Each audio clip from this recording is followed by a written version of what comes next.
கர்த்தராகிய இயேசு கிறிஸ்துவின் தேவனும் மகிமையின் பிதாவுமானவர் அவரை அறிகிற அறிவினாலே நமக்கு கிருபையும் சமாதானமும் பெருக செய்வாராக. ஆமென்.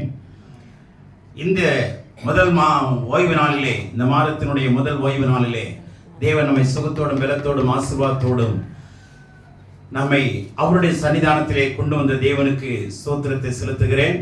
இன்றைய செய்தியின் தலைப்பாக how not to pray and how to pray. எப்படி ஜெபிக்க கூடாது, எப்படி ஜெபிக்க வேண்டும். ஒரு சின்ன தலைப்பு தான். எப்படி ஜெபிக்க கூடாது, எப்படி ஜெபிக்க வேண்டும். சரியா? இந்த காரியத்தை நல்லா புரிஞ்சுங்க. நான் ரொம்ப சிம்பிளா சொல்றேன், நல்லா புரிஞ்சுங்க. ஜெபம்னா என்ன? கடவுள்கிட்ட கேட்கிறது. Demanding something from God is a prayer. தேவனிடத்திலிருந்து ஏதாவது நமக்கு தேவையான ஒன்றை, நமக்கு விரும்புகிற ஒன்றை, அத்தியாவசியமான ஒன்றை கேட்பதுதான் பிரார்த்தனை அல்லது ஜெபம். சரியா? இப்ப எதுக்கெல்லாம் ஜெபம் பண்ணலாம், எதுக்கெல்லாம் ஜெபம் பண்ணக்கூடாது, இதை நீங்க சரியா புரிஞ்சுக்கணும். அன்றாட வாழ்க்கையிலே நாம் சந்தித்து வருகிற அநேக பிரச்சனைகள் இருக்கு. இதன் மத்தியிலே நாம் எப்படி ஜெபிக்கணும், எப்படி ஜெபம் பண்ணக்கூடாது, வேதம் அதற்கு என்ன பதில் சொல்லுகிறது, இதுதான் நான் உங்களுக்கு எடுத்து விவரிக்க போகிறேன். நல்லா புரிந்து கொள்ளுங்கள். இப்ப மனிதன் சந்திக்கிற பிரச்சனை என்ன அப்படின்னு சொன்னா, முதலாவது வியாதிகள், நோய்கள்.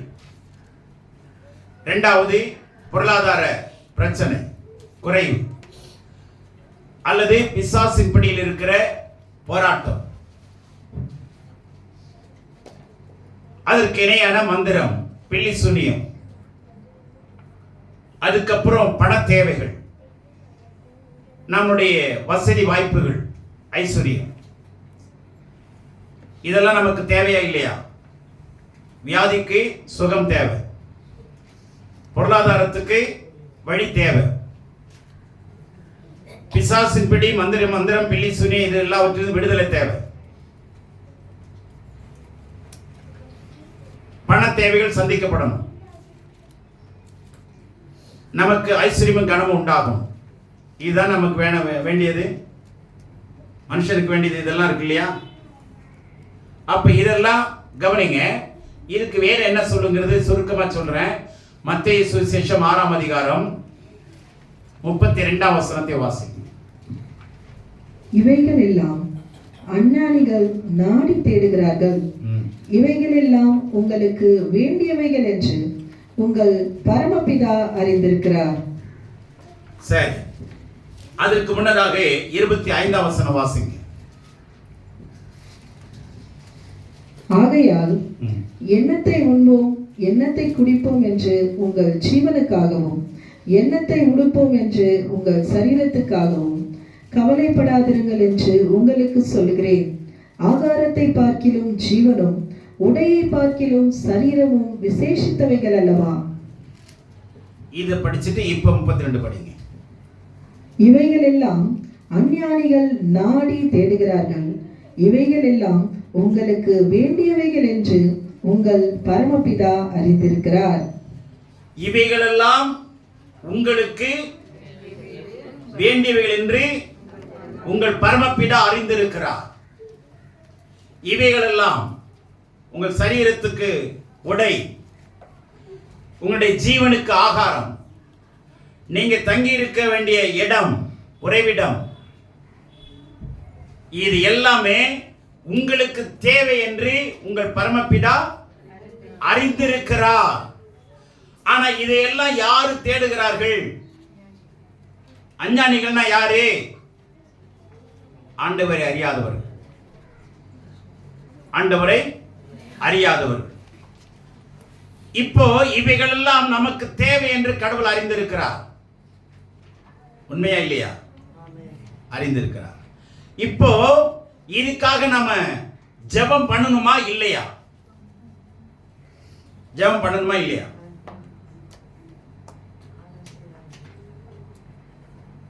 உடை, உறைவிடம், ஒரு வீடு, வாசல், படிப்பு, அந்தஸ்து, வருமானம், பலவீனத்திலிருந்து சுகம், இதெல்லாம் நமக்கு தேவைங்கிறதுனால ஜெபிக்கலாமா வேணாவா? ஜெபிக்கலாமா வேணாவா? இதுக்கெல்லாம் பிரார்த்தனை அவசியமா இல்லையா?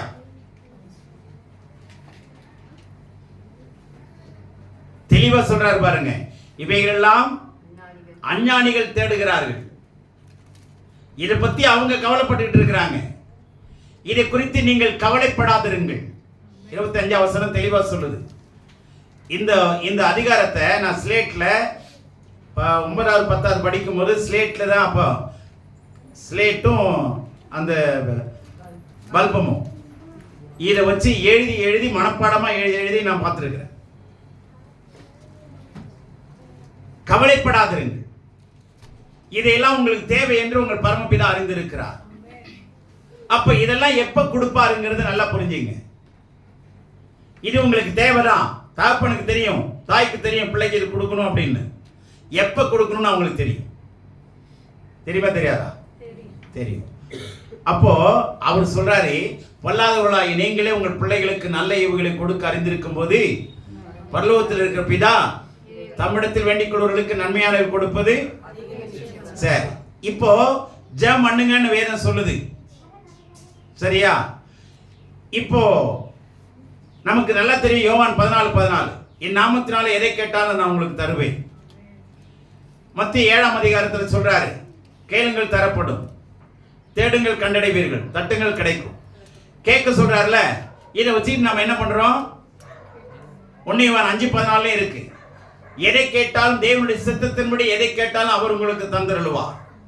இதெல்லாம் இருக்குங்க. ஆனா சுருக்கமா சொல்றேன், ஒவ்வொன்றுக்கும் பதில் சொல்றேன், புரிஞ்சுங்க. இப்ப வியாதிக்காக ஜெபம் பண்ணலாமா வேணாமா? 1 பேதுரு 2:24 என்ன சொல்லுது?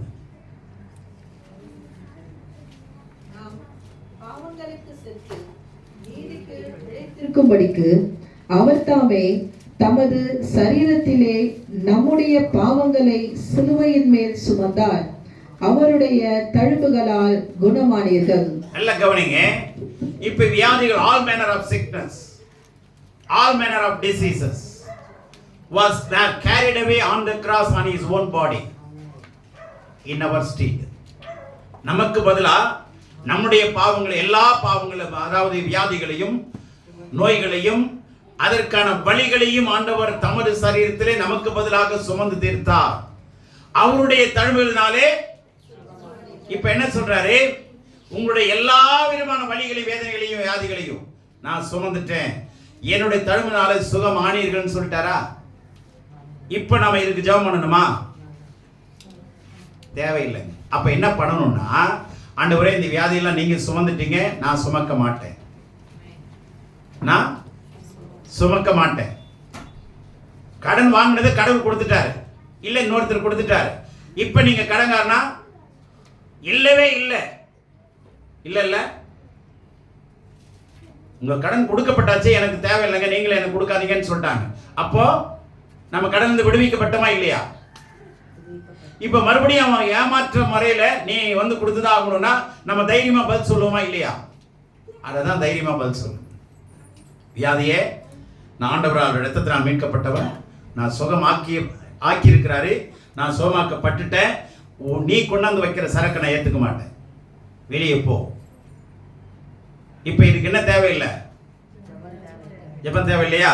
ரைட். 2வது 2 கொரிந்தியர் 9:8, மேலும் நீங்கள் எல்லாவற்றிலும் எப்பொழுதும் சம்பூரணமுடையவர்களாயும் சகலவித நற்கிரியைகளிலும் பெருகுகிறவர்களாயும் இருக்கும்படியாக தேவன் உங்களிடத்தில் சகலவித கிருபையையும் பெருகச் செய்ய வல்லவராயிருக்கிறார். 10ஆம் வசனத்தினுடைய கடைசி வரி, உங்கள் நீதியின் விளைச்சலை வர்த்திக்க செய்வார். வர்த்திக்க பண்ணுவார்னு இருக்கா? வர்த்திக்க பண்ணுவார்னு இருக்கா? அப்போ பொருளாதாரம் வர்த்திக்கப்படுமா படாதா? இப்ப இதுக்கு ஜெபம் பண்ணாமா வேணாவா? இப்ப இதுக்கு என்ன பண்ணணும்? ஆண்டவரே, இந்த வசனத்தின்படி என்ன நீங்க பெருக பண்ண போறதுக்காக ஸ்தோத்திரம். இந்த வசனத்தை நீங்க சொல்லிட்டீங்க, இது எனக்கு கிடைக்க போகுது, நன்றி சொல்லணும். இந்த வசனத்தை சொல்லி நன்றி சொல்லிட்டே இருந்தீங்கன்னா உங்களுக்கு பொருளாதாரம் கிடைக்கும். ஆமென். சரிங்களா? அப்ப இதுக்கு என்ன தேவையில்லை? சரி, அடுத்தது பிசாசின் பிடியில விடுதலை பெறணும். லூக்கா 10:19. இதோ சர்ப்பங்களையும் தேள்களையும் மிதிக்கவும் சத்ருவினுடைய சகல வல்லமையையும் மேற்கொள்ளவும். சத்ருனுடைய சகல வல்லமைகளாகிய மந்திரம், பில்லி சூனியம், மற்ற எல்லா விஷயங்களும் மேற்கொள்ளவும் அதிகாரம் கொடுக்கிறேன். உங்களுக்கு அதிகாரம் கொடுக்கிறேன். இப்போ அதிகாரம் கொடுத்திருக்கிறா இல்லையா? விசுவாசிங்க. உங்களுக்கு கடவுள் அதிகாரம் கொடுக்கிறேன்னு அவர் தானே சொல்லியிருக்காரு. எதன் மேல? வியாதியின் மேல, பிசாசின் மேல, பிசாசுடைய கிரியைகள் மேல, சகலவற்றின் மேலும் கடவுள் நமக்கு எதை கொடுத்திருக்கிறாரு? இப்ப அதிகாரம் கிடைச்ச உடனே என்ன பண்ணணும்? அதிகாரத்தை பயன்படுத்தணும். இப்ப யாரும் மந்திரம் பண்றாங்க, கவலைப்படாதீங்க. இந்த வசனத்தை சொல்லுங்க, எனக்கு ஆண்டவர் உன் மேல அதிகாரத்தை கொடுத்திருக்கிறார். பில்லி சூனியமே, மந்திரமே, என்னை நீ ஒன்றும் பண்ண முடியாது. இயேசுவின் நாமத்தினால விலகும்படி கட்டளை கொடுக்கிறேன். புரியுதா? இப்ப இதுக்கு என்ன பண்ணணும்? கட்டளை கொடுக்கணும். புரிஞ்சுதா இல்லையா? கட்டளை கொடுக்க கத்துங்க. ஜெபம் பண்ணாதீங்க, தேவையில்லை. ஏற்கனவே சாவி கொடுத்தாச்சு. சாவியை பயன்படுத்தணுமா? ஐயோ இதை பூட்டி இருக்கே, எப்படி ஆகிலும் திறக்கணும் ஆண்டவரே, எப்படி ஆகிலும் திறக்கணும் ஆண்டவரேன்னு சொல்லிட்டு இருக்கும்போது ஒரு வழிப்போக்கம் பார்த்துட்டு, என்னங்க அழுவுறீங்க, என்னங்க கஷ்டப்பட்டு இருக்கிறீங்கன்னா, இது திறக்க முடியலங்க, எங்க சாவி தான் தொங்குறங்க அப்படின்னு அவன் வேற மாதிரி என்ன சொல்லுவான்? கொஞ்சம் சொல்லுங்க பார்க்கலாம். ஐயா லூசாயா நீ? சாவி இதெல்லாம் கையில் வச்சிருக்கிற, அதோட சாவி தானே? ஆமாங்க. அப்படியே ஒரு மாதிரி இருக்கிற, என்ன சொல்லுவான்? சொல்லுங்க. நீ லூசான்னு கேட்பானா இல்லையா? சொல்லுங்க. நான் கேட்கல, அவன் அரவன் கேட்பானா இல்லையா? அதுதான் நான் சொல்றேன். அதிகாரம்லாம் கடவுள் உங்களுக்கும் எனக்கும் கொடுத்திருக்கிறாரு. அதை நீங்க முதல்ல அறிந்து கொள்ளுங்கள். அறிந்து கொள்ளுங்கள். நேற்று வந்து திறந்துட்டு படிச்சுட்டு நான் பூட்டை கையில் எடுத்துக்கிட்டேன். அங்கே போயிட்டு சாவியை தேடுறேன். சாவி இங்கே மாட்டி வச்சிருக்கிறேன், பூட்டு இங்கே வச்சிருக்கிறேன். சாவி காணுமேன்னு நான் தேடிட்டே இருக்கிறேன். அதுக்கப்புறம் என்னமோ தொங்குது, நான் பார்த்தா சாவி இதுக்குள்ளே இருக்கு. இப்போ நான் சொன்ன மாதிரி தானே ஆயிடுச்சு. பூட்டு இருக்குது, சாவி இருக்குது, ஆனால் சாவி எடுக்கலன்னு நினச்சிக்கிட்டு நான் லூஸ் மாதிரி தானே தேடிருக்கிறேன். இதுதான் நம்ம செஞ்சிட்டு இருக்கிறோம். ஆகவே இதுக்கு கட்டளையிடணும். சரி, அடுத்தது பண தேவைக்கு 2 கொரிந்தியர் 9:6. பின்னும் நான் சொல்லுகிறது என்னவெனில், சிறுக விதைக்கிறவன் சிறுக அறுப்பான், பெருக விதைக்கிறவன் பெருக அறுப்பான். நல்லா கவனிங்க. உங்க பண தேவைக்கு ஜெபம் பண்ணா கிடைக்காது. எனக்கு ஒரு 5000 ரூபாய் வேணும் ஆண்டவரே அப்படின்னு சொல்லி ஜெபம் பண்றீங்கன்னு வச்சுங்களேன். ஒருவேளை தேவதூதனே வந்து ஒரு கட்டு 5000 ரூபாய் கட்டு கொடுத்துட்டான் வச்சுங்க, அந்த பணம் செல்லுமா அந்த உலகத்துல? தேவதூதனே பரலோகத்திலிருந்து ஒரு கட்டை கொடுத்துட்டாருங்க. 100 ரூபாய் கட்டை அல்லது 200 ரூபாய் கட்டை கொடுத்துட்டாரு, 5000 ரூபாய். அந்த பணம் செல்லுமா செல்லாதா? சீக்கிரம் சொல்லுங்க. செல்லுமா ஐயா? ஏன் செல்லாது? ஏன் செல்லாது? கவர்னர் கையெழுத்து வேணுமா இல்லையா? செல்லாது இல்ல. அப்ப எங்க இருக்கிற பணத்தை தான் எடுத்து கொடுக்க முடியும், கொடுக்க கூடும். இங்க புழங்குற பணம் தானே செல்லுபடி ஆகும். பூமியில கையாளுகிற பணம் தானே செல்லுபடி ஆகும். அப்போ வேற ஒருத்தர் இருந்து பிடிங்கிட்டு வந்து கொடுப்பாரா? தேடிட்டு வந்து தேவதூதன் கொடுக்க முடியுமா? முடியாது. அதுக்கு தான் பதில் சொல்றாரு, இதுக்கெல்லாம் வேலைக்கு ஆகாது ஜெபம் பண்ணா. இன்னொருத்தர் இருந்து பிடிங்கிட்டுலாம் வந்து கொடுக்க மாட்டாரு. புரியுதா? நீங்க கொஞ்சமா விதைச்சா கொஞ்சமா அறுப்பீங்க, அதிகமா விதைச்சா அதிகமா அறுப்பீங்க. அப்போ உங்க பண தேவைக்கு இப்போ 4 மூட்டை நெல் வச்சிருக்கிறீங்க, நிலைமை இருக்கு, பசியில் இருக்கிறீங்கன்னு சொன்னா உங்களை பார்க்குறவங்க என்ன சொல்லுவாங்க? இல்லையா? பசியில் இருக்கிற, அரிசி இல்லைங்க, ஒன்றுமே இல்லை. ஏங்க 10 மூட்டை இது என்னங்க விதை நெல்லுங்க, அது என்னையா பண்ண? விதைக்க மறந்துட்டாங்க. இப்போ நம்மளை என்னன்னு சொல்லுவான்? புரியுதா? நிறைய விதைகளை, வாக்குத்தத்த வசனங்கள் நிறைய இருக்குங்க. வசனம் தாங்க விதை, இருதயம் தான் நிலம். எவ்வளவு நாளும் நீங்க விதைச்சிக்கிட்டே இருக்கலாம். அது ஒண்ணு. அடுத்தது பண விஷயத்துக்கு மாத்திரம் சொல்றதை நல்லா புரிஞ்சுங்க. நீங்க உங்களுக்கு இருக்கிற பணத்தை பிடிச்சி கட்டி வச்சுக்கிட்டு இருந்தீங்கன்னா அது முளைக்காது. ஏழ்மைப்பட்டவங்களுக்கு தானம் தர்மம் இதை செய்யுங்க. துணி இல்லாதவங்களுக்கு துணியை கொடுங்க. பசி உள்ளவங்களுக்கு ஆகாரம் கொடுங்க. தண்ணி இல்லாதவங்களுக்கு தண்ணியை கொடுங்க. புரியுதா? இப்போ தானம் தர்மம்னா என்னங்க அர்த்தம்?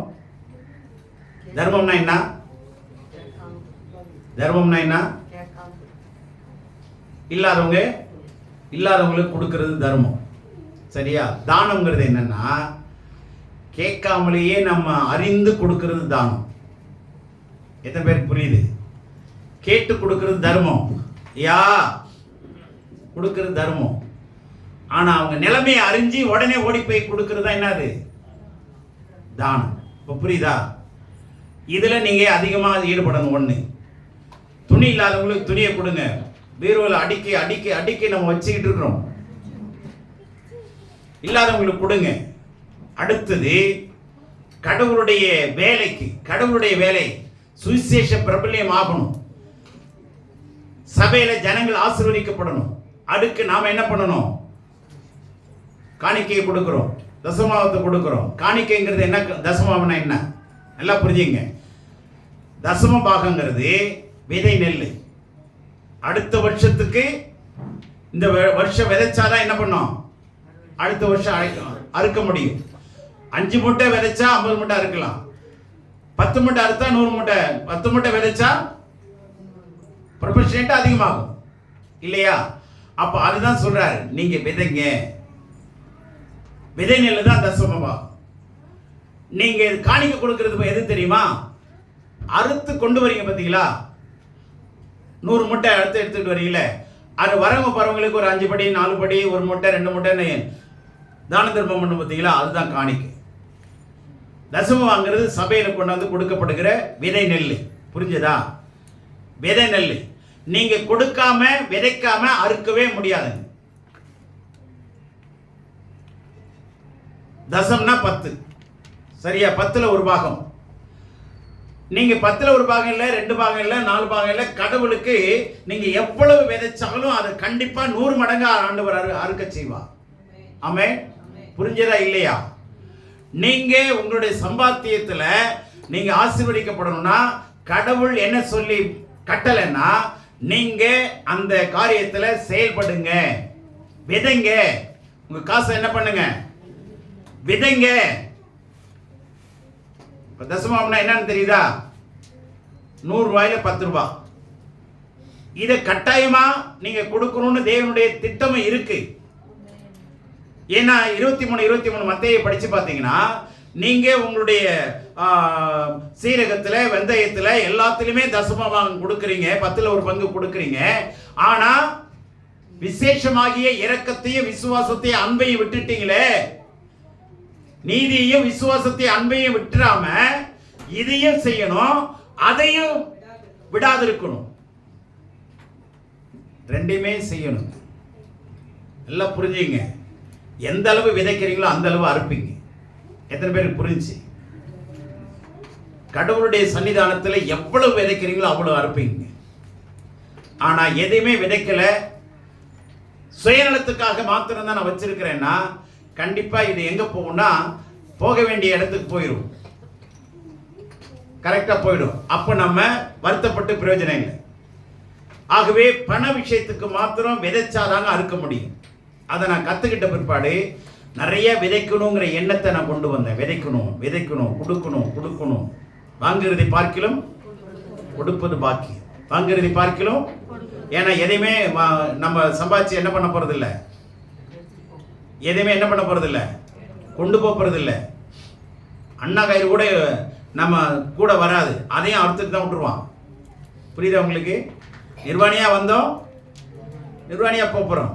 ஆனா இருக்கிறதுக்குள்ள விதைங்க நிறைய அருங்க, தேசத்துக்கு நன்மையா இருங்க. ஆமென். அப்போ பண தேவைக்காக என்ன பண்ண வேண்டியதில்லை, ஜெபிக்க வேண்டியதில்லை. சரியா? சரி, அடுத்தது எதுக்காக ஜெபம் பண்ணணும்? இப்போ வியாதிக்காக ஜெபம் பண்ண வேண்டியதில்லை, பிசாசின் பிடியினால ஜெபம் பண்ண வேண்டியதில்லை, பொருளாதாரத்துக்கு ஜெபம் பண்ண வேண்டியதில்லை. ஏன்னா அதுக்கு முக்கியமா பொருளாதாரத்துக்கு 2 கொரிந்தியர் 9:8 வாசிங்க. 9:8 வாசிங்க. மேலும் நீங்கள் எல்லாவற்றிலும் எப்பொழுதும் சம்பூரணமுடையவர்களாயும் சகலவித நற்கிரியைகளிலும் 8:9 தான் வாசிங்க. 8:9. நம்முடைய கர்த்தராகிய இயேசு கிறிஸ்துவின் கிருபையை அறிந்திருக்கிறீர்களே, அவர் ஐஸ்வர்யம் உள்ளவராய் இருந்தும் நீங்கள் அவருடைய தரித்திரத்தினாலே ஐஸ்வர்யவான்களாகும்படிக்கு உங்கள் நிமித்தம் தரித்திரரானாரே. இப்போ நாம் ஐஸ்வர்யவான்களாகும்படி அவர் தரித்திரரானார். இப்ப புரிஞ்சதா?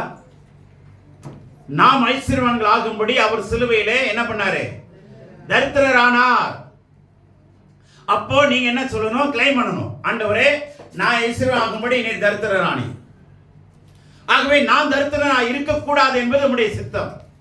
நான் கடன்காரனா வாழக்கூடாது என்பது உம்முடைய சித்தம். ஆமென். அல்லேலூயா. இந்த சத்தியத்தை தெரியறதுக்கு முன்னாடி நிறைய கடன் வாங்கியிருந்தேன். இந்த சத்தியத்தை தெரிஞ்ச உட்பாடு நிறைய கொடுத்தேங்க. திரும்பி கொடுத்தவங்களும் இருக்கிறாங்க, கொடுக்காம இருக்காங்க. கவலைப்படாது. ஆமென். நிறைய கொடுத்துட்டு இருக்கிறேன். இன்னும் கொடுக்கணும்னு விரும்புகிறேன். நாம் ஐஸ்வர்யவான்களாகும்படி அவர் தரித்திரரானார். அதை நல்லா மனசுல வச்சுங்க. ஒவ்வொன்றுக்கும் வசனம் கொடுத்துருக்கிறேன். நீங்களும் நானும் தரித்திரனா இருக்கக்கூடாது. ஏன்னா கடவுளை தேடுற பிள்ளைங்கலாம் ஒண்ணுக்கு, அதாவது கஞ்சிக்கு காத்தா பறந்துக்கிட்டு துணிக்கு ஒண்ணுமே இல்லாம நின்றுக்கிட்டு உட்காந்துருந்தா அடுத்தவங்க கேட்பான், ஏன் நீ ஜெபம் பண்றன்ற, உங்க கடவுள் சர்வ வல்லவர்ன்ற, நீ சோத்துக்கு தண்ணிக்கும் பஞ்சப்பாட்டு பாடிட்டு இருக்கிற, அப்புறம் என்னையே கூப்பிடுறேன்னு கேட்பான். சரிதானே? நம்முடைய ஆண்டவர் சர்வ ஐஸ்வர்யம் உள்ளவர்ல. அப்ப அவர் நம்முடைய பிள்ளைகளை, அவருடைய பிள்ளைகளை தரித்திரமா விடுவாரா? இதை கிளைம் பண்ணுங்க.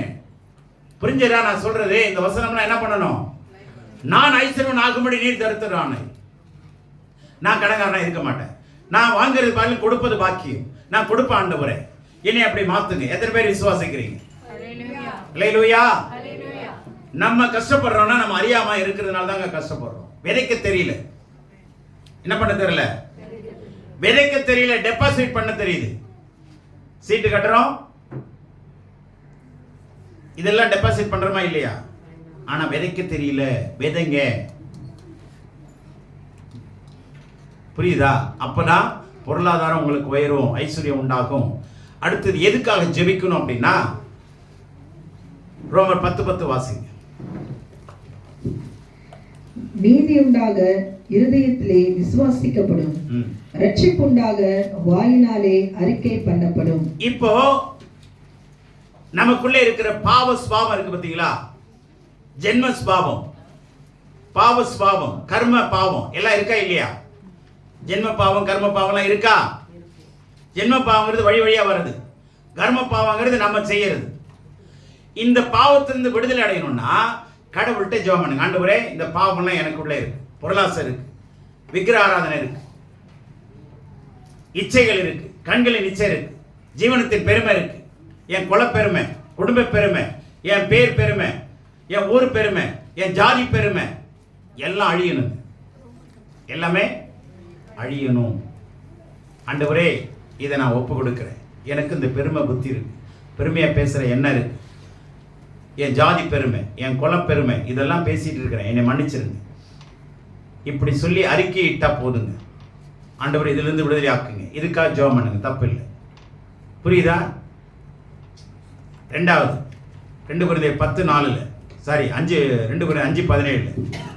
இப்படி இருக்க ஒருவன் கிறிஸ்துவுக்குள் இருந்தால் புது சிருஷ்டியா இருக்கிறான், பழையவைகள் ஒழிந்து போயின, எல்லாம் புதிதாயின. இப்ப எல்லாம் புதிதாயினா என்னங்க அர்த்தம்?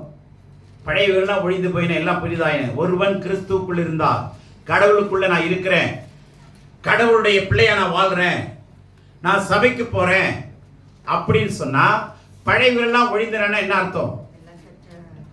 பழைய சுபாவங்கள், எரிச்சல், கோபம், விரோதம், கசப்பு, வைராக்கியம், அகந்தை, ஆணவம், பெருமை, இது எல்லாமே ஒழிஞ்சி புதிதான குணம் யாருக்கு? ஆண்டவருடைய குணம்.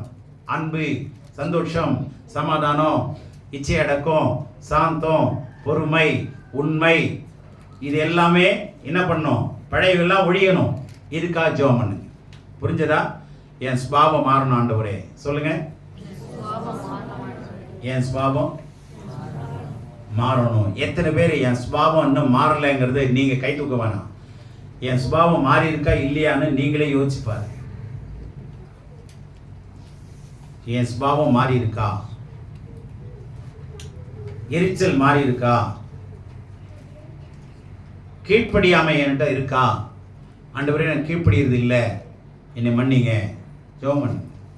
என் சுபாவம் மாற மாட்டேங்குது, ஜெபம் பண்ணு. ஒரு மனுஷன் ஆண்டவர் ஏற்றுக்கிட்டார், ஆனால் சிகரெட் அடிக்கிறதும் குடிக்கிறதும் நிறுத்த முடியல. ஆனால் அவங்க வீட்டுக்கு தெரியாது, ரசிக்கப்பட்டது, ஆண்டவர் ஏற்றுக்கிட்டது. ஆனால் வீட்டில் வந்தால் பெரிய பிரச்சனை ஆகிடும்னு தெரியும். ஆனால் என்ன பண்ணுறதுன்னு தெரியல, ஜெபம் பண்ணுறதுக்கு இடம் இல்லை. நேராக பாத்ரூமை மூடினார், முழங்கால் படிக்கிட்டார். அங்கே அழுத அழுது அழுது ஆண்டவரே இந்த சுபாவம் என்னை விட்டு விலக மாட்டேங்குது. ஆனால் வெளியில் நான் நல்ல ஒரு கடவுளுடைய பிள்ளைங்கிற பேரை எடுத்துட்டேன். ஆனால் இதிலிருந்து நான் என்ன பண்ண முடியல. நான் தெரியாமல் சிகரெட் அடிக்கிறேன், தெரியாமல் தண்ணி அடிக்கிறேன், என்ன பண்ணுறதுன்னு தெரியல ஆண்டவரே, எனக்கு பலன் இல்லை ஆண்டவரே சொல்லி அழுது அழுது ஜெபம் பண்ணியார், ஒப்பு கொடுத்தார். அந்த நிமிஷத்துலேருந்து அந்த எண்ணங்கள்லாம் மறைஞ்சு போச்சு. புரிஞ்சிச்சா? முடியலன்னா கடவுள்கிட்ட கேள்வி, ஜெபம் பண்ணுங்க, அதுக்கு ஜெபம் பண்ணுங்க. சுபாவம் மாறணும். இந்த ஒட்டாத சுபாவம் வர்றது, அப்படியே நட்டுக்கு நிற்கிறது, அப்படியே போகிறது, இது ரோபாட் மாதிரி அப்படின்னா அர்த்தமே இல்லை. சரியா? அர்த்தமே இல்லைங்க. என்னன்னு கேளுங்க, விசாரிங்க, குறையை கண்டுபிடிக்காதீங்க. அப்படி குறை இருந்ததுன்னா அவங்கள்ட்ட சொல்லி ஜெபம் பண்ணுங்க. பெருசாக்காதீங்க, சரி பண்ண பாருங்க, ஒட்ட வைக்க பாருங்க. ஆண்டவரே நம்மளை காட்டு ஒளிவு மரமாக இருந்த நம்மளை வெட்டி வீட்டு ஒளிவு மரத்தோடு இணைச்சிருக்கிறார். காட்டு ஒளிவு மரமாக இருந்த நம்ம வீட்டு ஒளிவு மரத்தோட என்ன பண்ணியிருக்கிறாரு? ஆமா, கிராஃப்டிங் இணைச்சிருக்கிறார். அல்லேலூயா. ஆண்டவரே வெட்டி நம்மளை கொண்டாந்து என்ன பண்ணிருக்கிறாரு? இணைச்சிருக்கிறாருங்க. அது மாதிரி இணைக்கிற வேலையை பாருங்க. ஒரு பிரிட்ஜ் மாதிரி மாறுங்க. அல்லேலூயா. ஏணி மாதிரி மாறுங்க. நம்ம மேல காலை வச்சுதான் ஏறுவாங்க, வேற வழி இல்லை. ஏறட்டும், ஏறுங்க, வேணான்னு சொல்ல. ஆனா ஏறின பிற்பாடு அந்த ஏனையை காலால உதைச்சிடாதீங்க. என் மேல ஏறுங்க, தப்பு இல்லை. பக்கத்தில் இருக்கிறவங்க குனிங்க, தப்பு இல்லை. முதுகுல கூட நின்று ஏறட்டும். ஆனா ஏறின பிற்பாடு அவனை ஒரு மாதிரி பார்க்கறது. புரிஞ்சதா? அப்படி பார்த்தீங்கன்னா என்ன அர்த்தம் தெரியுமா? நீங்க உட்கார்ந்து இருக்கிற கலையை வெட்டிட்டு இருக்கிறீங்கன்னு அர்த்தம். என்ன ஆகும்? உட்கார்ந்து இருக்கிற கலையை என்ன பண்ணிட்டு இருக்கிறீங்க? வெட்டிட்டு இருக்கிறீங்கன்னு அர்த்தம். அப்ப கொஞ்ச நேரத்தில் என்ன ஆக போகுது? ஆமா, கொடை சாய போகுதுன்னு அர்த்தம். தயவுசெய்து நல்லா புரிந்து கொள்ளுங்க. உங்க சுபாவம் மாறணும்னு ஜெபம் பண்ணுங்க. ஒட்டாத சுபாவம், ஆண்டவரே நான் தனிமையா இருந்துட்டேன், யார்கிட்டையும் ஒட்ட மாட்டேன்றேன், யார்கிட்டையும் நான் விசாரிக்க மாட்டேன்றேன். என்ன சுபாவத்தை மாத்து. பழையவெல்லாம் ஒழிந்தன எல்லாம் எல்லாமே என்ன ஆகணும்? சொல்லுங்க நல்லா. கிறிஸ்துனுடைய சுபாவத்தை போல மாறணும். இயேசுனுடைய சுபாவத்தை போல மாத்துங்க ஆண்டவரே. அதிகமா ஜெபம் பண்ணுங்க, தப்பே இல்லை. இந்த ஜெபம் நல்லா இருக்கா இல்லையா? புரியுதா இல்லையா? சில பேர் வாயால பேச மாட்டாங்க, கண்ணால பேசுவாங்க தெரியுங்களா? அந்த கண்ணிலேயே அக்கினி பொரியெல்லாம் பறக்கும் தெரியுங்களா? பார்த்துருக்கிறீங்களா இல்லையா? ஆமா. ஆண்டவரே சொல்லுங்க, இதெல்லாம் எனக்கு மாறணும். என் கண்ணில் உங்களுடைய இரக்கம் வெளியே வரணும், என் கண்ணில் உங்களுடைய கிருபை வெளியே வரணும். உங்களுடைய பாசம் வெளியே வரணும். மாத்துங்க ஆண்டவரே, என்னைய மாத்துங்க, என்னைய மாத்துங்க. ஜெபம் பண்ணுங்க. அதுதான் சரியான ஜெபம்.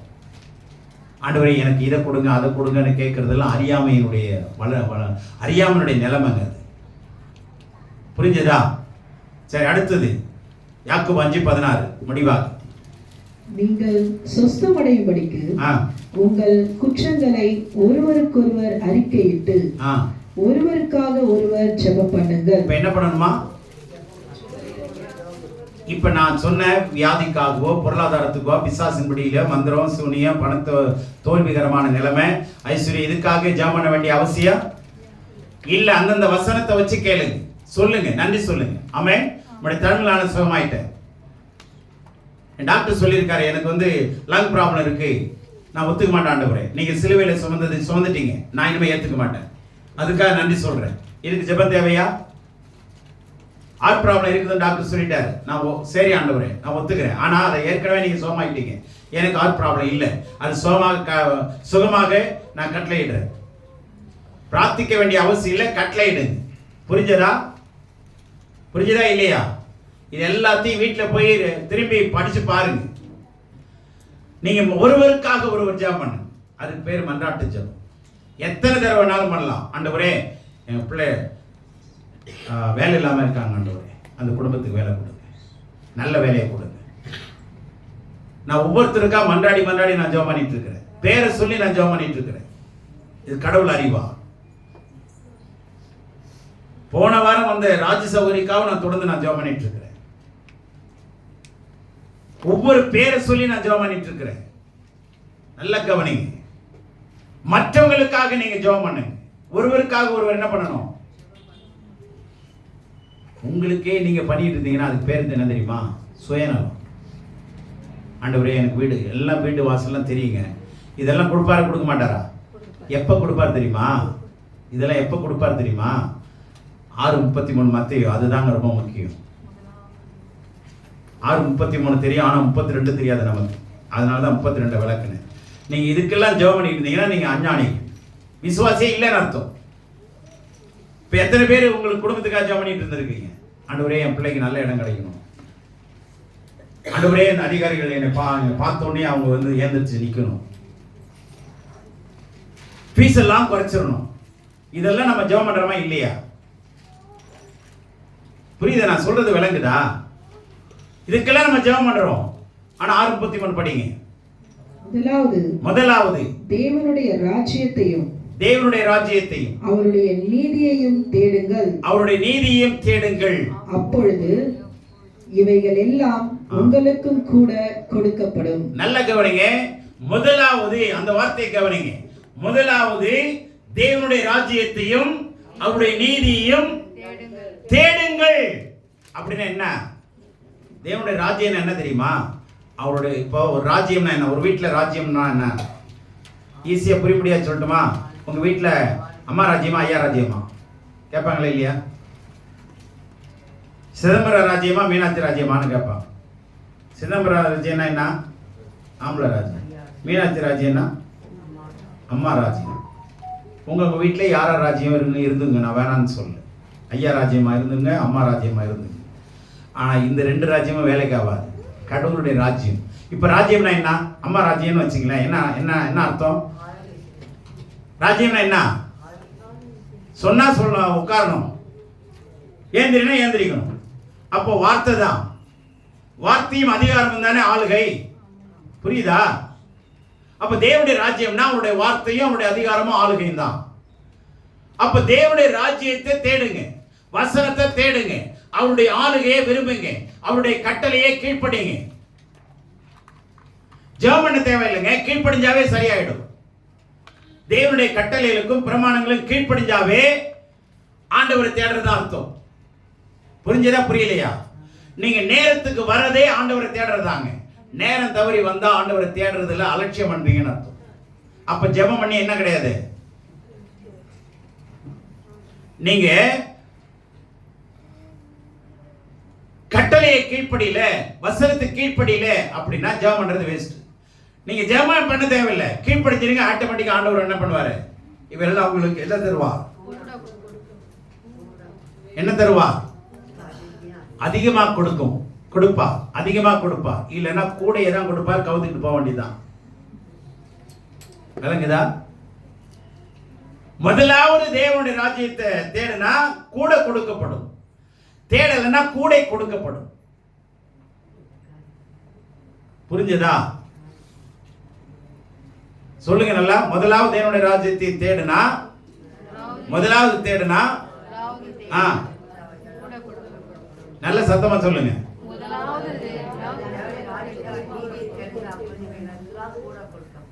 எல்லாம் கூட கொடுக்கப்படும். இல்லைன்னா கூடையை தான் கொடுப்பாரு, வாங்கி வச்சு கவுத்துக்கிட்டு போக வேண்டியதுதான்.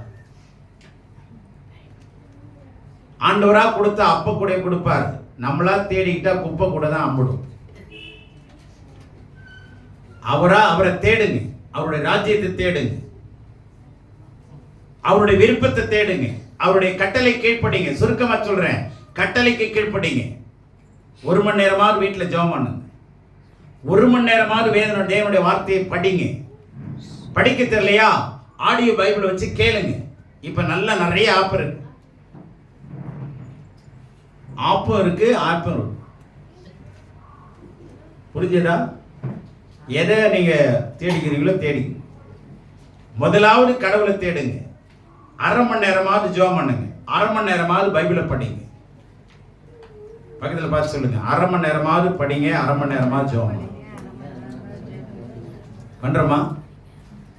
எங்க சிஸ்டர் நேரமே இருக்க மாட்டேங்குது, நேரமே இருக்க மாட்டேங்குது.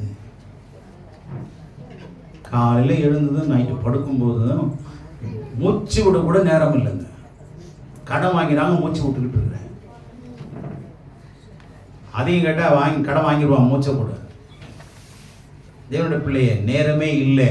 24 மணி நேரம் கடவுள் கொடுத்தது. யூனியன்லாம் போராடி வாங்கலைங்க, 24 மணி நேரம் கடவுள் கொடுத்தது. சரி, 24 மணி நேரம் நேரம் இல்லைங்க, ஓகே. இதே 36 மணி நேரமாக ஆக்குறாருன்னு வச்சுங்க. அப்போ என்ன பண்ணுவோம் தெரியுமா? அப்போ என்ன பண்ணுவோம்? அப்பவும் இதே பாட்டை தான் பாடும். தயவுசெய்து நல்லா புரிஞ்சுங்க. ஜெபம் பண்றதுக்கு ஜெபம் பண்ணுங்க, கீழ்ப்படி வேண்டியவர்களுக்கு கீழ்ப்படிங்க, கட்டளையிட வேண்டியவர்கள் கட்டளையிடுங்க. ஆமே, இதெல்லாம் தெரிஞ்சுங்க. எத்தனை பேருக்கு புரிஞ்சது? கட்டளையிட வேண்டியவர்களுக்கு கட்டளையிடுங்க. வசனத்தை கிளைம் பண்ண வேண்டியது கேளுங்க. ஆண்டவரே, இந்த வசனத்தின்படி நீங்க எனக்கு செஞ்சிருக்கிறீங்க, நான் விசுவாசிக்கிறேன். இந்த வசனத்தின்படி என்னை சுகமாக்கிட்டீங்க, நான் விசுவாசிக்கிறேன். இந்த வசனத்தின்படி பிசாசின்படி இருந்து நான் விடுவிக்கப்பட்டிருக்கிறேன், நான் விசுவாசிக்கிறேன். ஆனா என்னுடைய சுபாவம் மாறணும்னு நான் ஜெபம் பண்றேன். ஆண்டவரே, புரிஞ்சதா? என்னுடைய சுபாவம் மாறணும்னு என்ன பண்றேன்?